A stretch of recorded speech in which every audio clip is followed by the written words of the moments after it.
Gentlewoman from California, the Speaker of the House is recognized. Thank you very much, Mr. Speaker. Mr. Speaker, I want to thank the gentleman for yielding and to acknowledge the exceptional leadership of my colleagues from California, Congresswoman Barbara Lee and Congresswoman Lynn Woolsey for their leadership on this issue, and Congresswoman Barbara Lee's authorship of this legislation. Congresswoman Lee, Congresswoman Woolsey, Congressman Tom Allen, David Price, Congresswoman Maxine Waters have all been important in the leadership of bringing this legislation to the floor and continuing the debate on our involvement in Iraq. The legislation is timely and a key part of our strategy for a new direction in Iraq. Thank you all. I'm very pleased to join our distinguished colleagues on the minority in support of this legislation. Yes, I have had the privilege of working with Mr. Rohrabacher, with Ranking Member Ross Layton, and others, and Mr. Wolf and Mr. Smith, all over the years on issues that relate to human rights throughout the world, and I respect them for their leadership in so many arenas, and it has been a privilege to work with them. I'm so glad they're supporting this legislation today.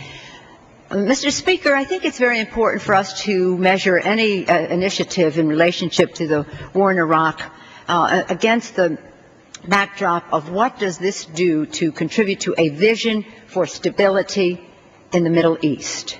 Whether we're talking about no permanent bases, whether we're talking about redeploying our troops out of Iraq, change of mission there, to leave troops only for specific limited purposes.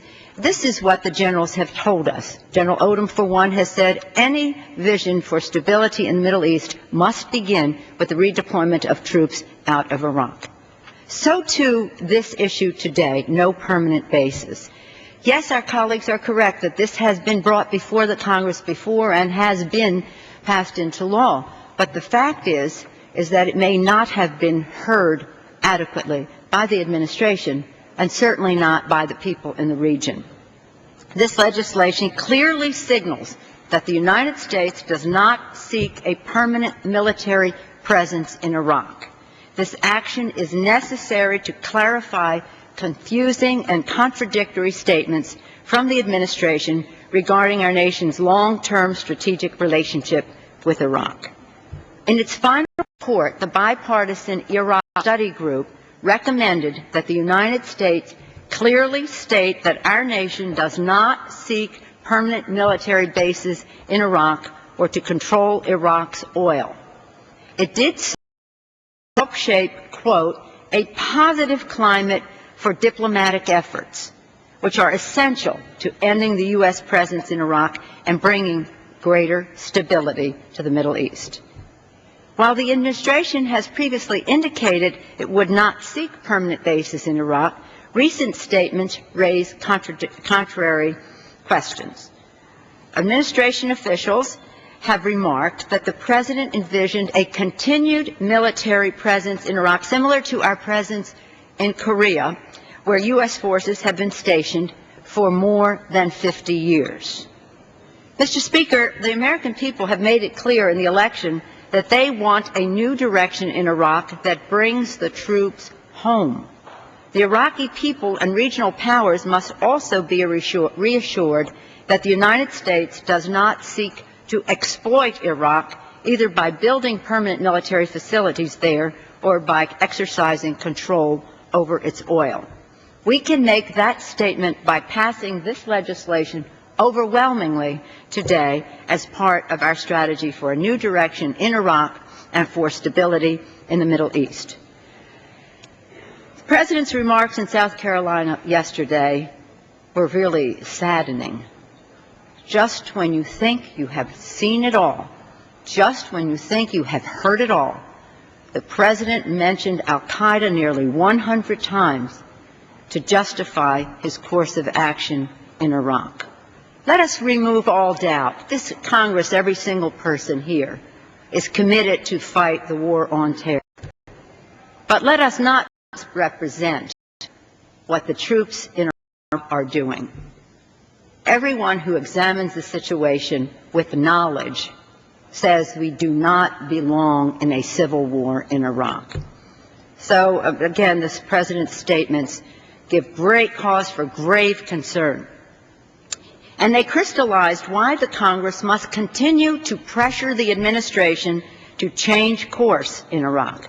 Yet again, President Bush mischaracterized the facts on the ground in Iraq and the latest intelligence on the real threat of international Islamic terrorism. And just yesterday, news reports that the administration plans a continued substantial troop presence in Iraq through the summer of 2009. Heaven knows beyond then. As the latest national intelligence estimate reveals, the war in Iraq has not made America safer or turned the tide against terrorism. In fact, while we have been tied down in Iraq, al-Qaeda has regenerated its ability to attack the United States while enjoying safe haven in vital areas of our ally in the war on terrorism, Pakistan. The President's Iraq policy is unacceptable to the American people and to Democrats in Congress because it has allowed al-Qaeda to regain its footing, reinforce its numbers, and refocus on another spectacular and deadly attack on the United States.